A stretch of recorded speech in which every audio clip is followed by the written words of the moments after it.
Hi all, welcome to blasters arena. Kerala ബ്ലാസ്റ്റേഴ്സുമായി ബന്ധപ്പെട്ട ഒന്ന് രണ്ട് അപ്ഡേറ്റുകൾ ഇപ്പോൾ പുറത്തേക്ക് വന്നിട്ടുണ്ട്. ഒന്ന് അഡ്രിയാൻ ലൂണയുമായി ബന്ധപ്പെട്ടതാണ്. നമുക്കറിയാം, കഴിഞ്ഞ സീസണിൽ ലോൺ അടിസ്ഥാനത്തിൽ ലൂണ ഇന്തോനേഷ്യൻ ക്ലബ്ബായ പേഴ്സിക്കെതിരെയിലേക്ക് പോയിരുന്നു. അദ്ദേഹത്തിന്റെ ലോൺ കാലാവധി ഇപ്പോൾ പൂർത്തിയായിട്ടുണ്ട് എന്നുള്ളത് മാത്രമല്ല, അദ്ദേഹത്തോട് ഇപ്പോൾ ക്ലബ്ബ് ഗുഡ് ബൈ പറഞ്ഞു കഴിഞ്ഞിട്ടുണ്ട്. അതായത് ലൂണയെ ഇനി നിലനിർത്തേണ്ടതില്ല എന്ന ഒരു തീരുമാനം ഇപ്പോൾ ഈ ഇന്തോനേഷ്യൻ ക്ലബ്ബ് എടുത്തിട്ടുണ്ട് എന്നുള്ളതാണ്. അദ്ദേഹത്തിന് എല്ലാവിധ ആശംസകളും നേർന്നുകൊണ്ട് പേഴ്സിക്കെതിരെ അദ്ദേഹത്തോട് ഗുഡ് ബൈ പറഞ്ഞിട്ടുണ്ട്. ഇന്തോനേഷ്യൻ ലീഗിൽ 15 മത്സരങ്ങളാണ് ലൂണ കളിച്ചിട്ടുള്ളത്. 3 ഗോളുകളും 4 അസിസ്റ്റുകളും അദ്ദേഹം സ്വന്തമാക്കിയിട്ടുണ്ട്. കേരള ബ്ലാസ്റ്റേഴ്സുമായി ലൂണയ്ക്ക് ഇപ്പോഴും കോൺട്രാക്ട് അവശേഷിക്കുന്നുണ്ട്. അതുകൊണ്ട് തന്നെ അദ്ദേഹം ഇപ്പോൾ ബ്ലാസ്റ്റേഴ്സ് താരമായി മാറിയിട്ടുണ്ട്.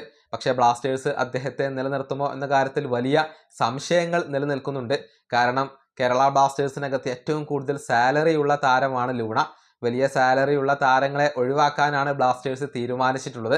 അതുകൊണ്ട് തന്നെ ലൂണയെ കേരള ബ്ലാസ്റ്റേഴ്സ് കൈവിടാനുള്ള സാധ്യതകൾ ഇപ്പോൾ വർദ്ധിച്ചു വരികയാണ്. സ്ഥിരമായിക്കൊണ്ട് തന്നെ ലൂണയെ നമുക്ക് നഷ്ടപ്പെടാനുള്ള ഒരു സാധ്യത അവിടെയുണ്ട് എന്നുള്ളതാണ്. ഇനി മറ്റൊരു അപ്ഡേറ്റ് ഫ്രാഞ്ചുവുമായി ബന്ധപ്പെട്ടതാണ്. അതായത് ബ്ലാസ്റ്റേഴ്സ് പതിവ് കഥ തന്നെ തുടരുകയാണ്. വിദേശത്ത് നിന്നും മികച്ച താരങ്ങളെ ബ്ലാസ്റ്റേഴ്സ് റിക്രൂട്ട് ചെയ്ത് കൊണ്ടുവരും. എന്നിട്ട് അവർ ബ്ലാസ്റ്റേഴ്സിന് വേണ്ടി ISLൽ തിളങ്ങും. പക്ഷേ തൊട്ടടുത്ത സീസണിൽ മറ്റേതെങ്കിലും ISL ക്ലബ്ബ് ആ താരത്തെ കൊണ്ടുപോകും. അത് തന്നെയാണ് ഇപ്പോൾ ഫ്രാഞ്ചുവിൻ്റെ കാര്യത്തിലും സംഭവിച്ചിട്ടുള്ളത്. പതിവ് കഥ തന്നെ സംഭവിച്ചിട്ടുണ്ട്. FC ഗോവ ഫ്രാഞ്ചുവിനെ സ്വന്തമാക്കി കഴിഞ്ഞു എന്നുള്ള കാര്യം മാർക്കസ് മെർഗുലാവോ റിപ്പോർട്ട് ചെയ്തിട്ടുണ്ട്. ഫ്രാഞ്ചുവിൻ്റെ കേരള ബ്ലാസ്റ്റേഴ്സുമായുള്ള കോൺട്രാക്റ്റ് പൂർത്തിയായിരുന്നു. ഇത് ബ്ലാസ്റ്റേഴ്സ് പുതുക്കിയില്ല. ആ സമയത്താണ് FC ഗോവ അദ്ദേഹത്തെ കൊണ്ടുപോയിട്ടുള്ളത്. ഏതായാലും സാലറി തന്നെയാണ് ബ്ലാസ്റ്റേഴ്സിനെ സംബന്ധിച്ചിടത്തോളം വിഷയം.